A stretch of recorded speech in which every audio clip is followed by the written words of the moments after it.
नमस्कार, my self doctor Rajesh Kumar, department of zoology, SPC government college Ajmer. आज हम सेल बायोलॉजी के यूनिट फर्स्ट के अंतर्गत सेल मेम्ब्रेन अर्थात कोशिका कला के विषय में चर्चा करेंगे। द टॉपिक सेल मेम्ब्रेन के मुख्य बिंदु हैं characteristics of cell membrane molecules, concept of unit membrane and fluid mosaic model of Singer and Nicholson. The topic cell membrane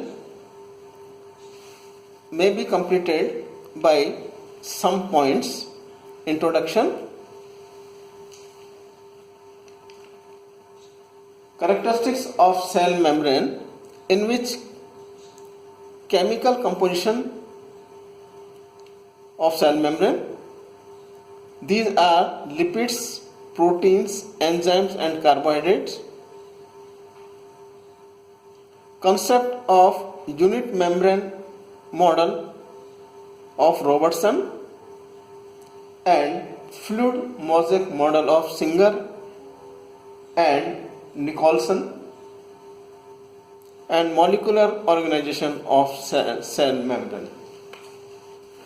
Now first, introduction. प्रत्येक कोशिका की चारों ओर पाई जाने वाली सजीव मेम्ब्रेन जो कोशिका में प्रवेश करने या बाहर निकलने वाले पदार्थों पर नियंत्रण रखती है और आउटर एनवायरनमेंट से सेल को पृथक रखती है, जिसे सेल मेम्ब्रेन अर्थात कोशिका कला या जीव द्रव्य मेम्ब्रेन अर्थात प्लाज्मा मेम्ब्रेन कहा जाता है। जीव द्रव की बाह्य सतह को साइंटिस्ट नागेली एंड क्रेमर ने 1955 में सेल मेम्ब्रेन अर्थात कोशिका कला का नाम दिया, जबकि साइंटिस्ट सेफ्रीज ने 1928 में तथा प्लॉव और साइंटिस्ट ने 1931 में इसे प्लाज्मा मेम्ब्रेन का नाम दिया। सभी कोशिकाएं भौतिक रूप से बाह्य वातावरण से एक कला द्वारा पृथक की जाती है, जिसे प्लाज्मा मेम्ब्रेन या सेल मेम्ब्रेन कहते हैं। यह एक thin, flexible, selectively permeable membrane है जो सेल को चारों तरफ से घेर कर मैकेनिकल सपोर्ट प्रदान करती है और यह प्रोटोप्लाज्म का ही एक पार्ट है। नाउ अक्रेंस, सभी प्राणी कोशिकाओं में प्लाज्मा मेम्ब्रेन बाह्य रूप से मिलती है, जबकि प्लांट सेल्स और बैक्टीरियल सेल्स में यह सेल वॉल के नीचे उपस्थित होती है। सभी एनिमल्स एंड प्लांट सेल्स में प्लाज्मा मेम्ब्रेन की थिकनेस 75 एंगस्ट्रॉम होती है। Now chemical composition of plasma membrane. Plasma membrane 52% proteins, 40% lipid and 8% carbohydrate द्वारा निर्मित होती हैं। डिफरेंट सेल्स की प्लाज्मा मेम्ब्रेन में इन कंपोनेंट्स की मात्राएं डिफरेंट होती हैं। First, lipids. प्लाज्मा मेम्ब्रेन में उपस्थित लिपिड मुख्य रूप में फॉस्फोलिपिड, जिसमें फॉस्फेटाइडिल कोलिन, फॉस्फेटाइडिल इथेनॉल अमीन एंड स्ट्रिंगोमाइलिन उपस्थित होते हैं। सभी लिपिड्स के मॉलिक्यूल एम्फीपैथिक अर्थात उभय संवेदी होते हैं, जिसमें हाइड्रोफोबिक एंड हाइड्रोफिलिक एंड पाए जाते हैं। प्लाज्मा मेम्ब्रेन में लिपिड बाइलेयर उपस्थित होती है। दोनों लेयर के मॉलिक्यूल्स के टेल रीजन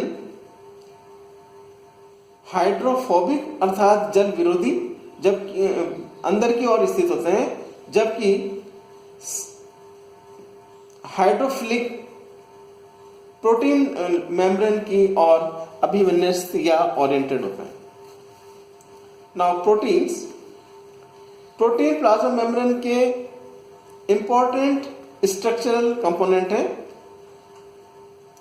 प्लाज्मा मेम्ब्रेन में उपस्थित प्रोटीन्स को ऑर्गेनाइजेशन के आधार पर peripheral proteins and integral proteins में वर्गीकृत किया जा सकता है। पेरिफेरल प्रोटीन सतह पर वसा अणुओं के बाहर स्थित होती है। फॉर एग्जाम्पल आरबीसी की मेम्ब्रेन में पाए जाने वाले स्पेक्ट्रिन एंड माइटोकॉन्ड्रिया में उपस्थित साइटोक्रोम सी एक्सट्रिंसिक और पेरिफेरल प्रोटीन्स के एग्जाम्पल। इसी प्रकार इंट्रिंसिक और इंटीग्रल प्रोटीन्स लिपिड बाइलेयर में अंतः स्थापित होते हैं। एग्जाम्पल रेटिना की शलाका मेम्ब्रेन में रोडोप्सिन और माइटोकॉन्ड्रियल की इनर मेम्ब्रेन में उपस्थित cytochrome oxidase proteins. Now third, plasma membrane में कुछ एंजाइम्स पाए जाते हैं। लगभग 30 से अधिक प्रकार के एंजाइम्स प्लाज्मा मेम्ब्रेन से अलग किए जा चुके हैं, जिनमें मुख्यतः magnesium ATPase, sodium potassium ATPase, alkaline phosphatase, acid phosphomonoesterase, adenylyl cyclase, RNA आदि मुख्य हैं। Now carbohydrates, carbohydrate plasma membrane में ग्लाइकोप्रोटीन एवं ग्लाइकोलिपिड्स के रूप में उपस्थित होते हैं। फॉर एग्जाम्पल इरेथ्रोसाइट मेम्ब्रेन में hexosamine, fucose and sialic acid मुख्य रूप से पाया जाता है। इस प्रकार प्लाज्मा मेम्ब्रेन के रासायनिक संगठन में 52% प्रोटीन्स, 40% लिपिड एंड 8% कार्बोहाइड्रेट उपस्थित होती है। Now molecular organisation of plasma membrane. Plasma membrane की संरचना के संबंध में विभिन्न मॉडल प्रस्तुत किए गए, जिनमें मुख्य है Overton lipid membrane model, Gorter and Grendel bimolecular lipid layer model, Danielli and Davson model,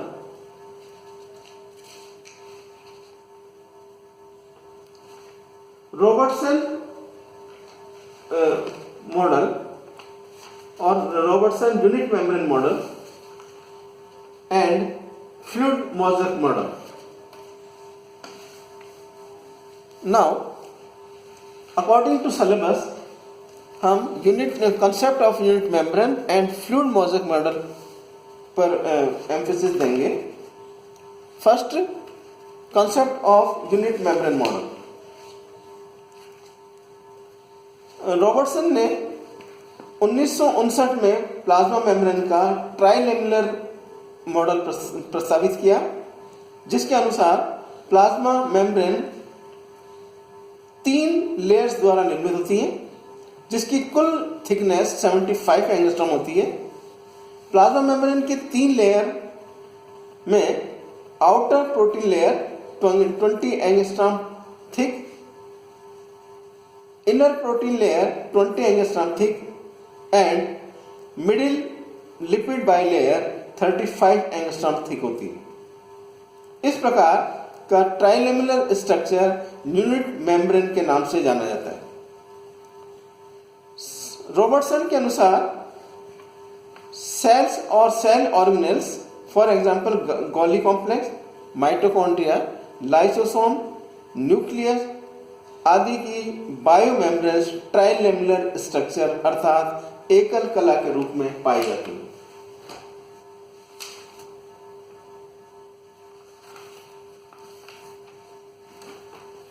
इस प्रकार रॉबर्टसन मॉडल के अनुसार प्लाज्मा मेम्ब्रेन 75 एंगस्ट्रॉम थिक होती है, जिसमें 20 एंगस्ट्रॉम के इनर और 20 एंगस्ट्रॉम के आउटर मेम्ब्रेन प्रोटीन पाई जाती है, जबकि 35 एंगस्ट्रॉम लिपिड बाइलेयर उपस्थित होती है।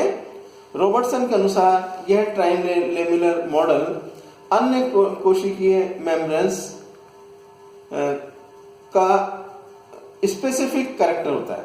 इसलिए रॉबर्टसन ने प्लाज्मा मेम्ब्रेन के ट्राइलेमुलर स्ट्रक्चर को यूनिट मेम्ब्रेन मॉडल का या इकाई झिल्ली मॉडल का नाम दिया।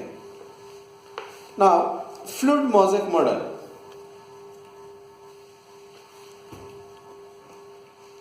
अर्थात Singer and Nicolson's fluid mosaic model scientist Singer and Nicolson ने 1972 में प्रस्तावित किया, जिनके अनुसार लिपिड मॉलिक्यूल्स की कंटिन्यूअस बाइलेयर प्लाज्मा मेम्ब्रेन के बेसिक ढांचे का निर्माण करती है। प्रोटीन मॉलिक्यूल इस बाइलेयर लिपिड बाइलेयर में मध्य में धसे हुए होते हैं अथवा इसकी सतह पर पाए जाते हैं। प्रोटीन मॉलिक्यूल दो प्रकार के होते हैं।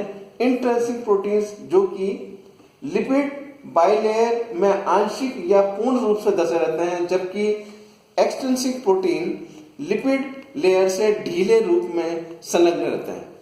जैसा कि चित्र में दिखाया गया है कि लिपिड एवं इंट्रिंसिक प्रोटीन मॉलिक्यूल्स एम्फीपैथिक होते हैं, अर्थात इनमें दोनों हाइड्रोफिलिक एंड हाइड्रोफोबिक एंड पाए जाते हैं। प्रोटीन्स के हाइड्रोफिलिक एंड और we can say polar end जलीय सतह की ओर स्थित होते हैं, जबकि नॉन पोलर एंड और हाइड्रोफोबिक अर्थात जल विरागी सिरे लिपिड बाइलेयर के मध्य उपस्थित होते हैं। इसी प्रकार लिपिड के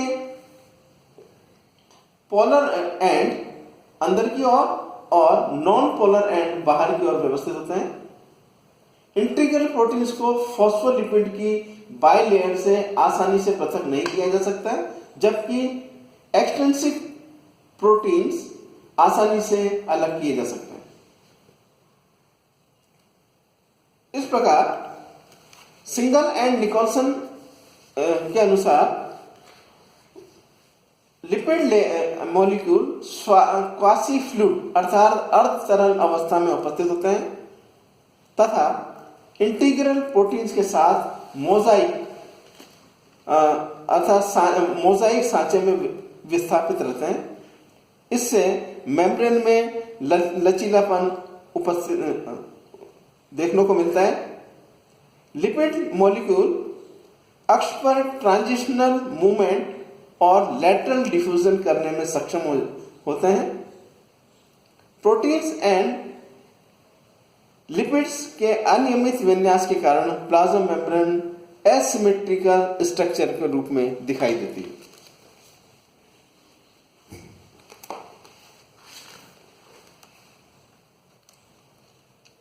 अर्थात सिंगल एंड निकोलसन ने प्लाज्मा मेम्ब्रेन को क्वासी फ्लूइड स्ट्रक्चर के रूप में प्रस्तुत किया, जिसमें लिपिड एवं इंटीग्रल प्रोटीन्स दोनों ही बाइलेयर के अंदर ट्रांजिशनल मूवमेंट कर सकते हैं। मेम्ब्रेन की फ्लूइडिटी मुख्य रूप से लिपिड का ही स्पेसिफिक कैरेक्टर होता है।